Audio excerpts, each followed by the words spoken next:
This presentation is made possible by Colorado Department of Agriculture and a USDA Specialty Crop Block Grant and the Montezuma Orchard Restoration Project. The Montezuma Orchard Restoration Project works to preserve Colorado's fruit-growing heritage and restore an orchard culture and economy to the Southwest region. It's a history that's mostly forgotten now, but some of the first American farmers to come into the Colorado Territory were growers of orchard fruit. Peaches and plums, cherries, and especially apples were grown along the Front Range from the Southeast District down around Fremont County along the Arkansas River and up into the Northeast District, which was the District of the Platte. It was from Denver South, what's now Denver South suburbs, up into the Fort Collins area and north to the Wyoming border. Most of the fruits that were initially grown on the Front Range were actually apples. Apples proved to be one of the hardier fruits to grow there, and there was a good market for it. Though many people thought anyone wanting to plant an orchard at the altitude of Colorado must be crazy, when an apple in Denver could sell for $1.25 each in 1859, or about $40 in 2021 dollars, the incentive was there. Pre-1870, all fruit, all goods had to come in wagon load via wagon train from Missouri and Iowa. It wasn't until 1870 that the train was established. Though apples were the dominant crop along the Front Range, growers quickly realized that peaches did not grow well there, but that plums and especially pie cherries or tart cherries did. With the relatively smaller size of the more tart cherry varieties, the Prunus cerasus, they were able to withstand wind, cold temperatures, and drought better than the larger sized Prunus avium that tend to grow better in warm pockets. These better locations for sweet cherries didn't really open up until the Utes were forced out of the western slope and the area around Paonia was opened up for white settlement. At that point, they started planting cherries there, and sweet cherries specifically, became really prolific there. Though cherries were a crop that was grown on the Front Range, apples were the dominant crop. Here's a picture of the Madison orchard up in Wheat Ridge that was about 300 acres, planted in the late 1800s. When this orchard was planted, the future looked endlessly bright for orchards in Colorado. It looked like a never-ending expansion of market economy and abilities there. Unfortunately, during the late 1800s, at about the time this orchard was being planted, codling moth, the little worm that lays eggs in the larvae that it lays eggs in the apples that become the worms in the apples, became endemic around the Front Range. When this happened, the price of apples fell because the crop was not of a high quality, and the land became worth more for development. We have it well documented from growers that they felt like they were raising crops of apples just to feed and propagate another crop of codling moth. So the land that was closest to Denver, the land that was most desirable for development, like this in the Madison orchard at Westminster, got turned over to development. Most of this land was sold off. Some of the trees were left in place along a backyard or an alley row. Many more of them were just taken out completely. Further from Denver, though, where the land was still valuable for agriculture, growers realized from having some experience with it already that pie cherries could be grown well in the area around Berthoud, around Loveland, around Fort Collins, and then down in Fremont County also.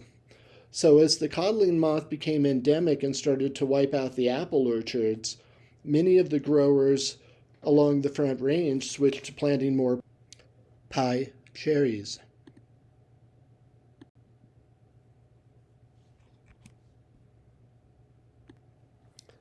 During the 1860s and 1870s, growers along the Front Range in the Northeast District and the Southeast District, fruit districts, had a chance to experiment with many different types of fruit. James McClelland of Fossil Creek near Fort Collins estimated his cost of production to be $5 per peach to get a peach grown off of a tree. That would be over $100 per peach in today's time. It was pretty well recognized that peaches didn't grow in the cooler temperatures of the Front Range with the harsh winds and extreme temperature shifts that the Front Range gets. Apricots are even more tenuous crop, although the trees are very cold hardy and drought tolerant as a rule. Plums grew well along the Front Range, but it was hard to get a good market for them, and that was as true today as it was back then. Pears grow well, but they take a long time to bear, an enormous amount of patience. They are a bit more prone to fire blight along the Front Range, too. As the orchard districts spread out, and the main economy of orchards in Colorado moved to the western slope and the center of growing moved to Mesa and Delta counties, apples became the dominant crop in Delta County, although initially that was the most dominant crop grown in the Grand Valley as well. As growers started moving into the Grand Valley, codling moth didn't exist there yet. By 1910, 1911, they had $1 million fruit crop there, mostly with apples. By 1920, people were abandoning their orchards because codling moth had come in and become so prolific there.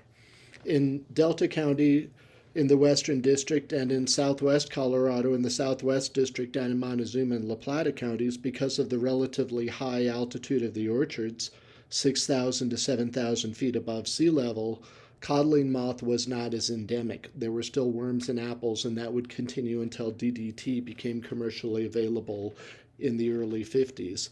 But Montezuma County and Delta County were able to stay into the orchard business because cooler nighttime temperatures somewhat retarded the effects of codling moth. They decreased the numbers. What the growers on the Front Range had seen, though, during the 1860s and 1870s was that cherries, especially the pie cherries, the tart cherries, grew well there. And that's what they put their focus into. In the Grand Valley, it was initially apples that were growing there, but as they saw that they could grow peaches well and they could start canneries for peaches, and then with the railroad coming into the Grand Valley and eventually the highway going through the Grand Valley, they were in a perfect place combined with an absolute perfect growing location for peaches. Palisade District is one of the greatest peach growing areas on earth. Given the relative ease of picking and harvesting peaches compared to cherries, and the higher value of peaches, it made a lot of sense for growers to convert to peaches, and that's what they did over on the Front Range, or on the Palisades area. On the Front Range, however, they saw the opportunities from pie cherries. These trees, again, had the ability to grow well in these colder, harsher areas on fairly dry soils. The other great advantage that growers had with pie cherries is that pie cherries, or tart cherries as they're also known as, are mostly a canned product used in baking. So if you have a cannery nearby, preferably by a rail line, you can start to crank out massive amounts of cherries that can go into production, into canning, which can be shipped across the rest of the country. And that's exactly what happened. The Springglade Orchard here in Loveland was considered the largest cherry orchard west of the Mississippi, is what I think the truth of it was, but it was an extraordinarily large cherry orchard. When they were growing the sheer numbers, thousands and thousands of cherry trees that many of these growers were growing, especially up along the northern Front Range and down in Fremont County, they needed to have different varieties that ripened at different times. And though many different types of cherries were experimented with, by the 1920s, 1930s, it had really settled onto three varieties. The early Richmond, which was followed by the English Morello, which was followed by the Montmorency.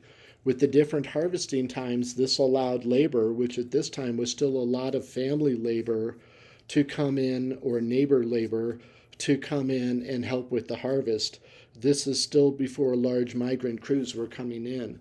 So to be able to break up a crop over a month, 6 week period of time is incredibly helpful and basic to the survival of the farm and the prosperity of the farm itself. Of course, the cherries came in such large numbers and such high quantities and of such large quality and size that they had to design specialty boxcars. As you can see, the cherry industry became a big hit with not only producers and growers, but tourism and marketing the Loveland area and the Berthoud area to people from around the country with the high quality of its fruit.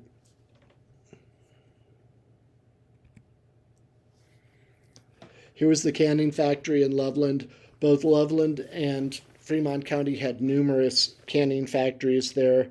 B.F. Rockefeller, one of the early pioneer growers in Canyon City, had a factory. The better known one was the Roundcrest, which was owned by the Colorado Prisons, which kept operating as a cannery even though it started to lose money. After World War II, it kept operating as a loss until finally the prison system got rid of it.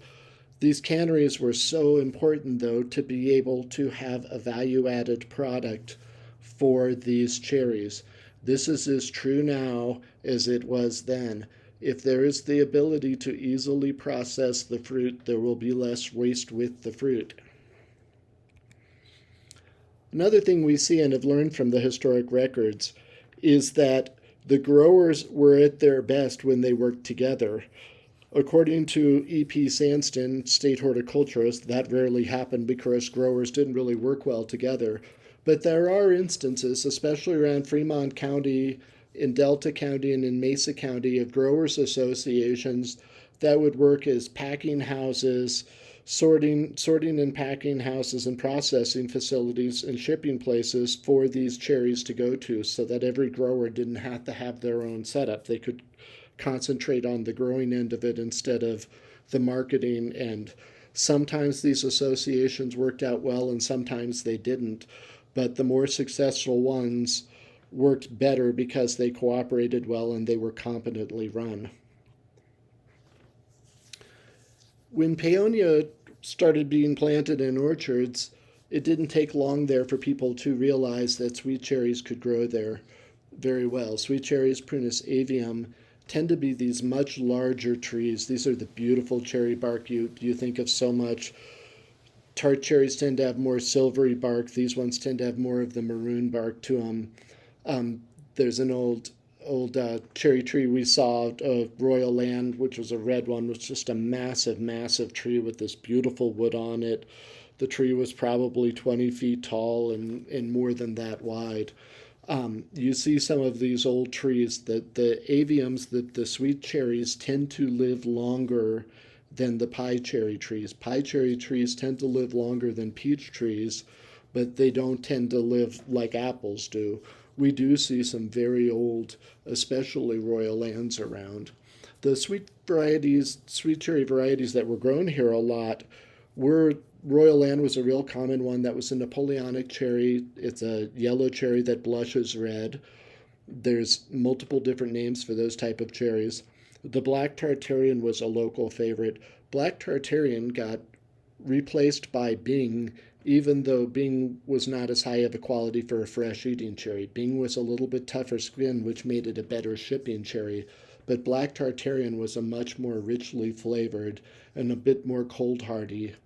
Royal Duke is actually a cross between a sweet cherry and a tart cherry.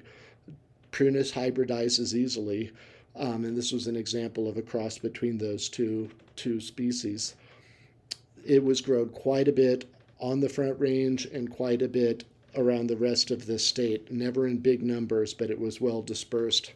16-1 is a cherry that we've seen on records, but we can find absolutely no other information about from old catalogs, Seed Savers Exchange, different websites, historical records. We cannot find it. It's not in the Cherries of New York. It seemed to be one that's lost to history. It's entirely possible that 16-1 has another name to it also, though, so it may be a more common cherry. Here's a old cherry tree from over in the Animas Valley up in Hermosa, north of Durango.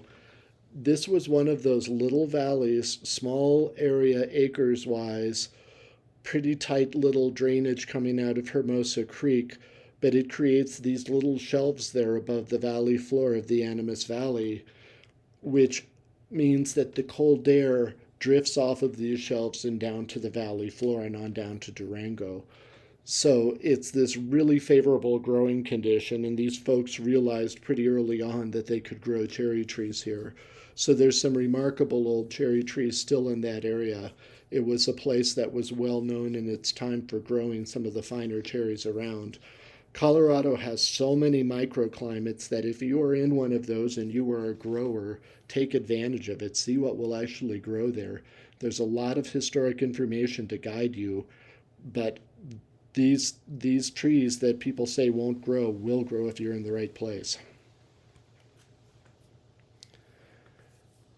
Paonia was the one place that was really well associated with sweet cherries, and it is a place that has held on to its cherry festival to these days. Even though the sidewalks probably no longer sprinkle with the white snow of flower petals from the cherry flowers in the spring, it is still something that is culturally important to the town and something with great economic potential there. The trees and the history of the trees isn't about the past, it's about the future. It's about taking these parts of historic economies and putting them forward into future economies. In Loveland, their cherry blossom festival that was held first in the 1930s, early 1930s, has switched over to a cherry pie festival, which still holds memories of the old days of Berthoud in Loveland and in the cherry growing areas up around there. It seems like so much of that land now is being swallowed up by subdivision, but there is still a place for tart cherries up there and for pie cherries there. And with the local foods, restaurant, bakery scenes that are all up and down the Front Range, there seems to be an excellent market for the fruit still if somebody wants to get out there and start growing some of these trees and some of these varieties again. Thank you so much for taking the time to listen to this presentation.